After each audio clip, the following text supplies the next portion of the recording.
Hello students, welcome to my YouTube channel educational Sanjeevani. Myself Rishabh Singh. और आज हम basically क्या पढ़ेंगे, तो हम पढ़ेंगे लेंस और पीछे के जितने भी टॉपिक अपने हुए हैं उनसे रिलेटेड कुछ न्यूमेरिकल्स अपन देख लेंगे। ठीक है, अब मैं बात करूं, पिछले वीडियो के अंदर आपने पिछली क्लास में क्या पढ़ा था, तो आपने पढ़ा था गोलीय पृष्ठ द्वारा अपवर्तन। ठीक है, आपने क्या पढ़ा है, गोलीय पृष्ठ द्वारा अपवर्तन आप पढ़ के आ चुके हो। और उसका जो सूत्र है वो आया था n2/v - n1/u = n2 - n1/r। ये गोलीय पृष्ठ से अपवर्तन सूत्र होता है जो अपन ने स्थापित किया था। ठीक है, अब बात करूं, देखो इसी फॉर्मूले से रिलेटेड कुछ और बातों की, तो आपने देखा क्या था, देखो ये आपका डायग्राम था, सिंपल सा डायग्राम मैं बना रहा हूं। यहाँ पे देखो ये आपका डायग्राम था, सिंपल सा बना रहा हूं। ठीक है, और इस साइड सघन माध्यम था, इस साइड सघन माध्यम था, अपवर्तनांक n2। इस साइड विरल माध्यम था, कौन सा माध्यम था, विरल माध्यम था, अपवर्तनांक n1। और विरल माध्यम में वस्तु को u दूरी पर आप लेके चल रहे थे, और सघन माध्यम में इसका प्रतिबिंब है, इन किरणों के मिलने से यहां मिलता है अपने को, जिसकी ध्रुव से दूरी आती है v। ये आपने पढ़ा था। अब देखो इसमें एक स्पेशल केस आप ले लेते हैं। यहाँ पे विशेष स्थिति बोले तो एक ऐसी स्थिति के बारे में आपको क्वेश्चन में पूछ सकता है। देखो आपको क्या कहेगा कि प्रकाश की जो किरण है, यानी वस्तु जो है, प्रकाश की किरण वायु से, है ना। अब वायु से मतलब क्या है, ध्यान से आप सुनोगे कि ये वाला जो माध्यम है वो क्या है, वो वायु लेके चल रहे हैं। ठीक है, आपको कहते हैं कि ये वाला माध्यम क्या है, वायु है, और ये वाला माध्यम है वो कांच है। ठीक है, क्या है, कांच। कांच सघन हो गया और इसका अपवर्तनांक है n, यानी वायु से कांच के अंदर प्रकाश की किरण जा रही है, तब ये फॉर्मूला कैसा आएगा, ये आपको पूछ रहा है। ठीक है, अब मेरे को एक बात आओ, इस कंडीशन में n1 का मान कितना हो जाएगा, बोलिए। n1 का मतलब है विरल माध्यम का अपवर्तनांक। विरल माध्यम कौन सा है, वायु, और वायु का अपवर्तनांक आप सभी जानते हो कितना होता है, 1 होता है। फिर कांच, कांच का अपवर्तनांक आपको दे रखा है, कांच यानी n2, सघन माध्यम है ना, और उसका अपवर्तनांक आपको दे रखा है n, यानी n लेके आपको चलना है। तो ये वाला फॉर्मूला कैसा बनेगा बताओ, n/v - 1/u = n - 1/r। तो आरबीसी बोर्ड के अंदर आपको ये वाला भी दे सकता है, इसको आप उत्पन्न करो, इसे डेराइव करो। ठीक है, इस सूत्र की व्युत्पत्ति करो, तो आप कह दोगे कि सर हमने तो ये वाला पढ़ा था, ये पढ़ाई नहीं, ये हम पढ़ के आए हैं, ये वाला पढ़ाई नहीं। देखो इसमें कोई फर्क नहीं है। वो क्या है, आपको दो अलग अलग माध्यम दे रखे हैं, उनकी बात कर रहा है। और ये जो है इसमें आपको बोल रहा है कि प्रकाश की किरण है वो वायु से, कहां से, वायु से वो कांच में गमन कर रही है, जिनके अपवर्तनांक, इसका अपवर्तनांक 1 है और इसका अपवर्तनांक क्या होता है, n होता है। ये आपको बोल रहा है। तो ये बात समझ में आ रही है क्या? चलो अब देखना, ध्यान से आगे देखना, इसी से रिलेटेड कुछ बातें नोट में आप लिखोगे। नोट के अंदर फर्स्ट पॉइंट में आपको बता देता हूं। देखो ये जो टर्म आती है आगे की साइड, ये वाली n2 - n1/r, क्या बोला मैंने, n2 - n1/r। ये जो टर्म आपकी आई है, इसे बोलते हैं शक्ति गुणांक। ठीक है, कॉम्पिटिटिव एग्जाम में आपके काम में आता है ये क्या है, शक्ति गुणांक। शक्ति गुणांक, और इसका काम क्या है, तो ये आपको बताएगा कि जो अपवर्तित किरण है वो कितना विचलित होती है, यानी वो कितना ज्यादा मुड़ती है, यानी अपसरित हो रही है कि अभिसरित हो रही है, मतलब पास आ रही है कि दूर जा रही है। तो ये अपवर्तित किरण के विचलन को बताता है। इसका मान जितना ज्यादा अधिक होगा उतना ही विचलन अधिक आएगा। अपवर्तित किरण जो है विचलन को प्रदर्शित करता है, ठीक है ना। तो अपवर्तित किरण के विचलन को ये प्रदर्शित करता है। N2 minus N1 upon R, इसे अपन क्या बोलते हैं, शक्ति गुणांक, ठीक है। चलो आगे चलते हैं, यहां तक आपके क्लियर होगा। चलो आगे देखो, नोट भी है आपका, हो गया फर्स्ट पॉइंट। सेकंड पॉइंट देखो आप, इसे आप ध्यान से समझोगे, इंपॉर्टेंट है, आपके आगे काफी बार ये काम में आएगा। सेकंड पॉइंट आप ध्यान से देखोगे, आपको कह रहा है कि वस्तु जो है, ये वाली वस्तु, ये वस्तु फोकस पे रखी है, इस सतह के फोकस के ऊपर ये रखी है। उत्तल सतह अपन लेती है, इसकी किस पे रखी है, फोकस पे रखी है। मेरी बात समझ में आ रही है। वस्तु जब फोकस पे रखी होती है तो प्रतिबिंब कहां बनता है, याद करो मैंने बताया था F का संबंध अनंत से होता है, याद है क्या, F का संबंध अनंत से होता है और C का संबंध C से ही होता है, याद आया आपके। तो अगर वस्तु कहां पे रखी हो, फोकस पे रखी हो, तो प्रतिबिंब अनंत पे बनता है, ठीक है। इसका मतलब क्या है कि U, वस्तु की दूरी जो है, अब वो क्या हो जाएगी, फोकस दूरी। देखो कहां रख दिया आपने, फोकस पे रख दिया, इसका मतलब ये वाली जो दूरी है वो क्या हो गई, फोकस दूरी हो गई। जो पहले क्या थी, U थी, अब वो क्या है, F, क्योंकि वस्तु कहां पे रखी है, फोकस पे, और दूरवै से फोकस की दूरी क्या होती है, फोकस दूरी होती है। इसका मतलब U का मान F के बराबर है, लेकिन चिन्ह परिपाटी के साथ माइनस F क्यों, क्योंकि ये लेफ्ट साइड में, और लेफ्ट साइड में माइनस और राइट साइड में प्लस, ऊपर के साइड प्लस, नीचे की साइड है माइनस, ठीक है। ये इस साइड था इसलिए माइनस। आप V बताओ, V का मान कितना हो गया, तो देखो आप ऐसे लिखोगे, इसके अंदर नोट में सेकंड पॉइंट है वो क्या हो जाएगा, जब वस्तु फोकस पे रखी हो तो प्रतिबिंब सदैव कहां पे प्राप्त होता है, कहां पे, अनंत पे। तो यहाँ आपका जो सेकंड पॉइंट है उसमें क्या लिखोगे, यदि वस्तु कहां रखी हो, फोकस पे रखी हो, तो प्रतिबिंब हमें अनंत पर प्राप्त होता है, अर्थात U बराबर माइनस F और V बराबर अनंत। मेरी बात समझ में आ रही है, V बराबर कितना हो गया, अनंत। ये दोनों मान उस सूत्र में रखोगे तो बताओ क्या आएगा, N2 अपॉन, बोलो V की जगह क्या आ जाएगा, अनंत आ जाएगा, minus N1 upon minus F, minus minus क्या हो गया, प्लस हो गया। चलो आगे देखो, N2 minus N1 upon R, और आपको पता है किसी भी संख्या को अनंत से अपन डिवाइड करते हैं, भाग देते हैं। किसी संख्या को अनंत से भाग दोगे तो कितना आएगा, 0, क्योंकि अनंत बहुत बड़ा है। याद रखना, किसी भी संख्या को अनंत से भाग देंगे तो कितना आएगा, 0। इसका मतलब क्या बचेगा, N1 बटे F बराबर N2 माइनस N1 बटे R। यहां से आप फोकस दूरी का निर्धारण कर सकते हो। क्या निकाल सकते हो आप, फोकस दूरी। तो वज्र गुणा आप कर देना, मैं डायरेक्ट लिख देता हूं। यहां से आपने फोकस दूरी निकाल दी है, और वो क्या आएगी आपकी, देखो N1R upon N2 minus N1। ये आपकी फोकस दूरी आ चुकी है। जब वस्तु कहां पे रखी हो, फोकस पे रखी हो, तब आप फोकस दूरी भी निकाल सकते हो, ठीक है। तो ये नोट के अंदर 2 पॉइंट हो गए। स्पेशल केस मैंने बता दिया, विशेष स्थिति बोलोगे आप इसे। ये कब है, तो आपको ऐसे बोल सकता है कि आपको संबंध स्थापित करना है। देखो ऐसा ये क्वेश्चन आया हुआ है, ठीक है। वस्तु की दूरी U, प्रतिबिंब की दूरी V, अपवर्तनांक N2 और कोमा N1 के मध्य क्या स्थापित कीजिए, संबंध स्थापित कीजिए। यदि क्या ऐसे बोल सकता है कि प्रकाश की जो किरण है वो वायु से कांच के अंदर क्या कर रही है, प्रवेश कर रही है, जिनके अपवर्तनांक है वो 1 और क्या वो N हो, तब ये वाला सूत्र वो नहीं आके लास्ट में आप स्पेशल केस लिखिए, ये भी लिख के आओगे, ठीक है। तो यहां तक आप क्या आओगे, अगर आपको यहां तक पूछा है तो आप यही तक के आओगे, ठीक है ना। चलो इसे फटाफट आप नोट करो, ठीक है।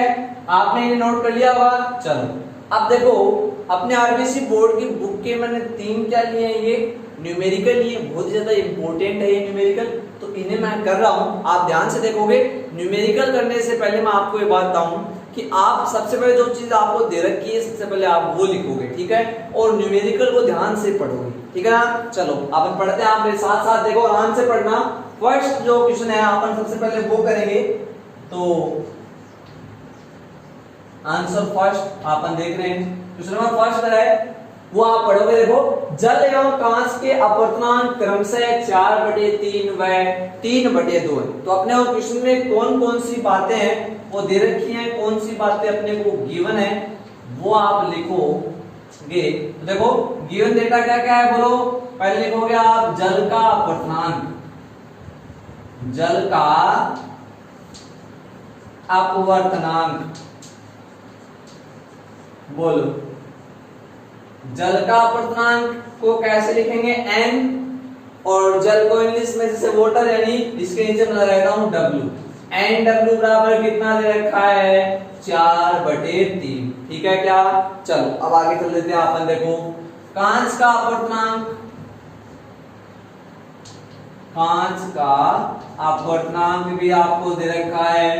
बोलो, कांच के अपवर्तनांक को कैसे लिखते हैं, तो ये भी बातें मैंने आपको बताई थी। बोलो, एंड नीचे जी लगा दो, ग्लास बोले तो कांच, और ये आपका आ गया 3/2। आगे देखो, जल का अपवर्तनांक ज्ञात कीजिए। अब कई कहेंगे सर जल का अपवर्तनांक तो दे रखा है 4/3, लेकिन सुनो आगे देखो, यदि प्रकाश की किरण कांच से जल में जा रही, यानी दो माध्यमों की बात हो रही है, और जब दो माध्यमों की बात हो रही है, इसका अपवर्तन की घटनाएं हो रही है, और इसमें अपवर्तन की घटना के अंदर देखो हो क्या रहा है, दो माध्यम लेके चल रहा है, कांच से जल में प्रवेश कर रही है प्रकाश की किरण। तो मेरे को बताओ, जल का अपवर्तनांक ज्ञात करना है तो किसके सापेक्ष ज्ञात करोगे। देखो दो माध्यम आ गए तो सापेक्ष ज्ञात करना है। तो देखो, जल का अपवर्तनांक किसके सापेक्ष निकलेगा, बोलो कांच के सापेक्ष अपने को ज्ञात करना है।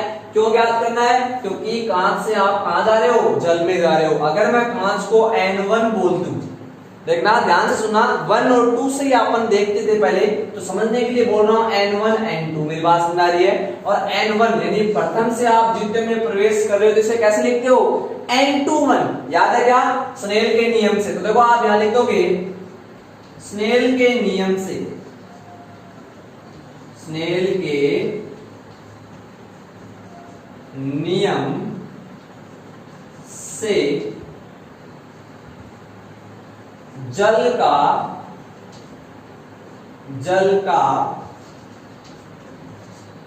कांच के सापेक्ष, जल का कांच के सापेक्ष अपवर्तनांक, जल का कांच के सापेक्ष अपवर्तनांक। देखो, n किसका अपवर्तनांक है, जल का, यानी NW, और किसके सापेक्ष है, तो जी के। मेरी बात समझ आ रही है। यहां देखो, इसे अपन कैसे लिखते थे, याद करो, N21 से। याद आया क्या, 2 का मतलब W हो गया और 1 का मतलब G हो गया। ये किसके बराबर आता है, बोलो N2/N1 के।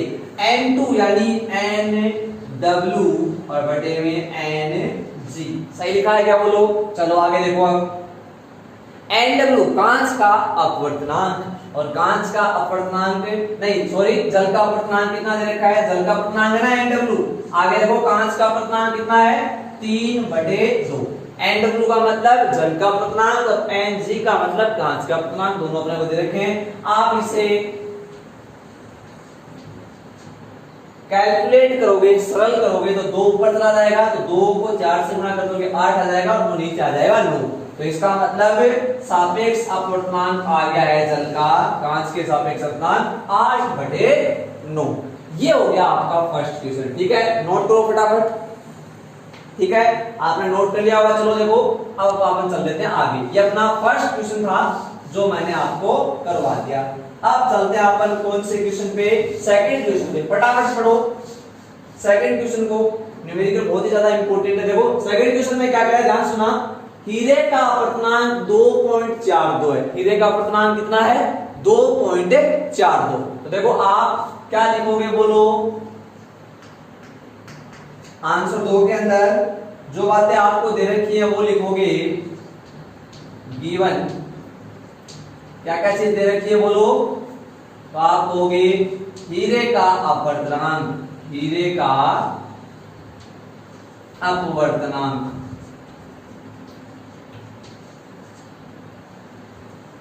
हीरे का अपवर्तनांक। तो यहां लिख देता हूं n, n से मैं इसे लिख देता हूं, अकेले हीरे का ही है, तो अपवर्तनांक कितना है 2.4 और 2। ठीक है, ये हीरे का अपवर्तनांक है। क्या ज्ञात करना है? क्रांतिक कोण ज्ञात करना है। उसके लिए क्या ज्ञात करना है? देखो, क्रांतिक कोण याद रखना। क्या ज्ञात करना है? क्रांतिक कोण। देखो, यदि हीरे का अपवर्तनांक 2.42 है तो उसके लिए क्रांतिक कोण ज्ञात करो। तो क्या ज्ञात करना है अपने को? क्रांतिक कोण ज्ञात करना है। तो देखो, आपने पढ़ा है अपवर्तनांक और क्रांतिक कोण में क्या संबंध होता है। देखो, आप लिखोगे अपवर्तनांक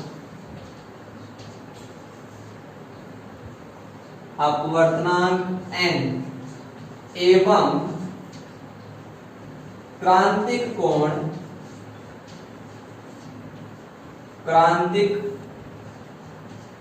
कोण बोले तो थीटा सी में संबंध से, उसमें जो संबंध है उससे आप क्या लिख सकते हो? बोलो।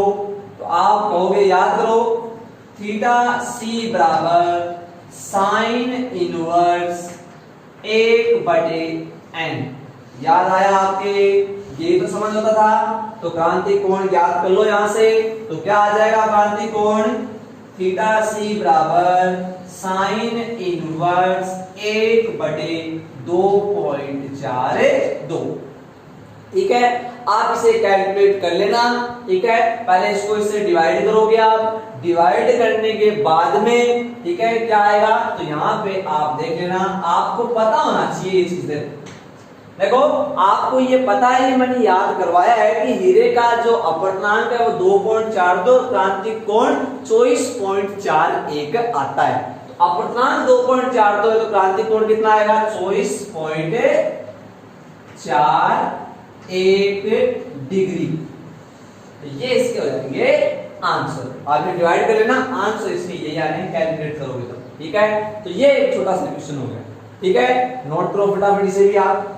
फिर अपन आगे चल लेते हैं। देखो, लिखा? चलो अब अपन चलते हैं आगे। ये थोड़ा सा अच्छा क्वेश्चन है, थर्ड वाला, जिसके अंदर आपको थोड़ा सा सोचना पड़ेगा। ठीक है, चलो तो थर्ड क्वेश्चन आप पढ़ोगे। पढ़ो फटाफट। थर्ड क्वेश्चन के अंदर क्या है? देखो, मेरे साथ साथ आप पढ़ोगे, देखना जो बोल रहा है उसे देखोगे। एक प्रकाशिक तंतु रेखा के क्रोड का अपवर्तनांक 1.47 एवं अधिपटन का जो अपवर्तनांक है, परिधान के अधिपटन का अपवर्तनांक 1.31 है। आपतन कोण ज्ञात करना है। आपतन कोण थीटा। आपतन कोण तो वैसे आपतन कोण आई होता है, लेकिन ये बोल रहा है थीटा। थीटा जिसके लिए प्रकाशिक तंतु में पूर्ण आंतरिक परावर्तन होता है, ज्ञात कीजिए। आपको थीटा ज्ञात करना है और प्रकाशिक तंतु के अंदर क्या हो रहा है? पूर्ण आंतरिक परावर्तन हो रहा है। तो आपको थीटा ज्ञात करना है। ठीक है ना? आपतन कोण। देखो, फर्स्ट ऑफ ऑल मैं आपको थोड़ी सी इसकी बातें बता देता हूं, रिपीट कर देता हूं। देखो, ये अपना था प्रकाशिक तंतु, याद होगा आपके सभी की। ठीक है, और दो पार्ट होते थे इसमें, याद होगा आपके। देखो ऐसे, ये वाला जो पार्ट है भाई, ये भाग इसे बोलते हैं अपन। ये जो है ये होता है अपना अधिपटन, और आंतरिक भाग है वो होता है अपना क्रोड या कोर, अपन उसे बोलते हैं इंग्लिश में। ठीक है, अब होता क्या है? प्रकाश की किरण ऐसे जाती है, यानी सघन से। आपको पता है ना कि कोर का जो अपवर्तनांक है या कोर का जो अपवर्तनांक है वो अधिपटन से अधिक होता है, तो सघन से विरल माध्यम में जाती है। ठीक है, ये बातें आपको पता है। ठीक है, देखो सबसे पहले जो क्वेश्चन में अपने को दे रखा है मैं वो लिख लेता हूं, सिंपल। तो ध्यान देखोगे आप, सबसे पहले अपने को बोल रहा है कि क्रोड का अपवर्तनांक, क्रोड का अपवर्तनांक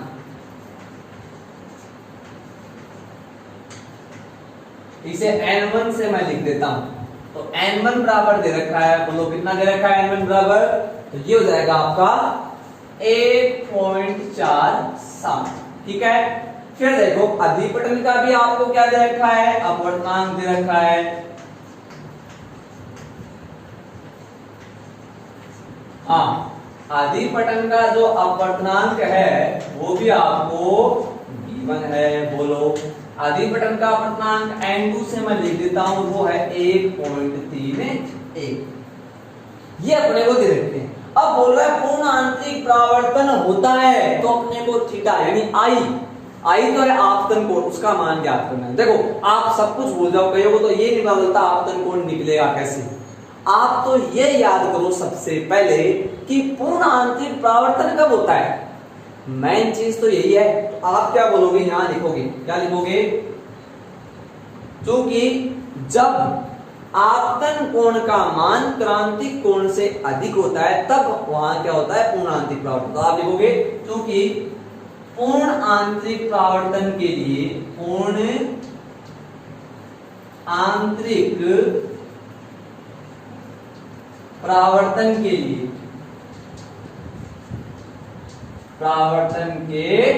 लिए, बोलो, पूर्ण आंतरिक परावर्तन के लिए आपतन कोण का मान क्रांतिक कोण से अधिक होना चाहिए, तभी तो होगा पूर्ण आंतरिक परावर्तन। इसका मतलब क्या है, अर्थात आई जो है वो थीटा सी से क्या होना चाहिए, अधिक होना चाहिए। देखो ये बात बता चुका हूं मैं आपको पूर्ण आंतरिक परावर्तन के अंदर। आई बोले तो आपतन कोण किससे अधिक होना चाहिए, क्रांतिक कोण से, क्योंकि क्रांतिक कोण पे तो क्या होता है वो 90 डिग्री पे आती है, लेकिन जैसे ही उससे अधिक होता है तो वापस उसी माध्यम में वो आ जाती है। ये आप पढ़ चुके हो। अब देखो आई से नहीं लिखना अपने को किससे लिखना है, थीटा से, क्योंकि आपतन कोण को ये किससे लिखा है, देखो थीटा से। तो थीटा का जो मान है यानी आपतन कोण का मान है वो क्रांतिक कोण से क्या होना चाहिए, अधिक होना चाहिए। तब आप क्या कहोगे कि सर तब पूर्ण आंतरिक परावर्तन होगा। तो यहां से थीटा का मान निकाल सकते हैं, लेकिन थीटा सी नहीं पता, क्रांतिक कोण नहीं पता। अब देखो क्वेश्चन में अपने को अपवर्तनांक दे रखे हैं और क्रांतिक कोण ज्ञात करना है, बताओ क्या करोगे। तो क्रांतिक कोण का फॉर्मूला आपको पता है, याद करो, थीटा सी बराबर साइन इनवर्स n2 बटे n1, दो अपवर्तनांक के लिए होता है। इसके ऊपर वाले क्वेश्चन में मैंने आपको बताया, वहां पे तो एक ही अपवर्तनांक था। तो यहां देखोगे आप थीटा बड़ा है यानी आपतन कोण बड़ा, थीटा सी की जगह क्या लिख दोगे, बोलो, थीटा सी आप पढ़ के आ चुके हो, क्रांतिक कोण का मान है साइन इनवर्स n2 बटे n1 होता है। बोलो यहां तक किसी कोई दिक्कत है क्या, कोई दिक्कत नहीं है। चलो आगे देखो, थीटा बड़ा है साइन इनवर्स n2 की जगह बोलो क्या लिखोगे, तो 1.38 और नीचे n1 की जगह 1.47। ठीक है, आप इन्हें भाग दे देना और जब इन्हें आप भाग दोगे तो जो भी संख्या आती है तो साइन इनवर्स के अंदर, जैसे सपोज कर लो साइन इनवर्स के अंदर आप ये चीज सपोज करो कि जैसे ये आ गया, सपोज करो 0.347 ये आ गया, तो ये वाला मान आपको क्वेश्चन में दिया हुआ होगा कि इसका मान कितना होता है, क्योंकि इनवर्स वाले जो फंक्शन होते हैं, जो फलन होते हैं, वो मैथ वालों को जो पता होता है, बायो वालों को पता नहीं होता। तो ऐसे क्वेश्चनों के अंदर आपको डेटा गिवन होता है। तो देखो आप इन्हें जब डिवाइड करोगे तो ये आता है आपका लगभग 63 डिग्री के आसपास या 62 डिग्री के आसपास। तो आपतन कोण का मान 63 डिग्री से अधिक होना चाहिए, तभी क्या होगा, पूर्ण आंतरिक परावर्तन होगा। इंपॉर्टेंट अच्छा क्वेश्चन था ये, थोड़ा सा है ना, थ्योरी बेस हो गया। n1 दे रखा है, n2 दे रखा है, ठीक है, ये तो मैंने लिख लिया, पहले का अपवर्तनांक दूसरे का अपवर्तनांक। क्यों पहला मैंने क्रोड ही क्यों लिया, क्योंकि आपको पता है कि क्रोड से ही कहा जाती है अधिपटन के अंदर प्रवेश करती है। पहला तो होता है क्रोड यानी सघन माध्यम, दूसरा अधिपटन यानी विरल माध्यम। अब देखो पूर्ण आंतरिक परावर्तन के लिए आप कहीं तो देखो फॉर्मूले, देखो फिजिक्स फॉर्मूले नहीं मांगती, फिजिक्स मांगती है कॉन्सेप्ट। तो यहाँ देखो पूर्ण आंतरिक परावर्तन के लिए आपको पता है थीटा सी से यानी क्रांतिक कोण से आपतन कोण का मान अधिक होना चाहिए। तो ये आपने शर्त लगा दी, यहां से आएगा ना आपतन कोण, इसका मान आपने बड़ा है, पीछे संबंध निकाला था और n2 n1 के मान लिए, थीटा का मान आ गया। ठीक है, नोट करो फटाफट।